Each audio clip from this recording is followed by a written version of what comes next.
जी बिस्मिल्लाहिर्रहमानिर्रहीम अस्सलाम वालेकुम जी नाजरीन तुसां दे देखदे झोक टीवी वसीब दी आवाज़ और मैं तो अपना मेज़बान रिजवान हुसैन। नाजरीन अज असां खसूसी प्रोग्राम घिन के हाजिर थे हैं अपनी पाक फौज वास्ते,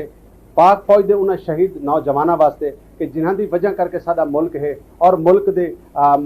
विच जितने भी सिक्योरिटी दे इदारे सब तो पहले तो मैं तमाम को सलाम पेश करना। पाक फौज को सलाम और पाक फौज के तमाम उन्होंने इदारे को सलाम जोड़े मुल्क पाकिस्तान की हिफाजत करें और ख़ास तौर पर दिन पर रात बार्डर के उत्ते अपनी जिंदगी बसर करें। तो नाजरीन अज असां मौजूद हैं मदीनतुल औलिया मुल्तान शरीफ के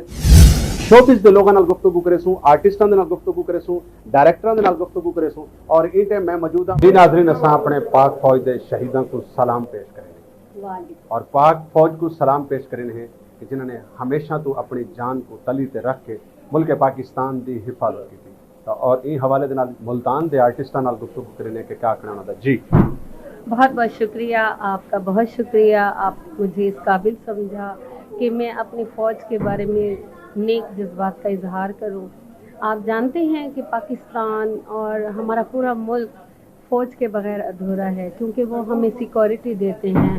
और हमारा तहफ़्फ़ुज़ करते हैं, जितना भी हो हमारे दिफा के बारे में सोचते हैं। तो मैं भी इस अजीम मौके पे उनको खैरात तहसीन पेश करती हूँ कि अल्लाह पाक उनको अपनी मंजिलों में कामयाब करे और हमेशा हमारे सरों पे वो साया बन के रहे।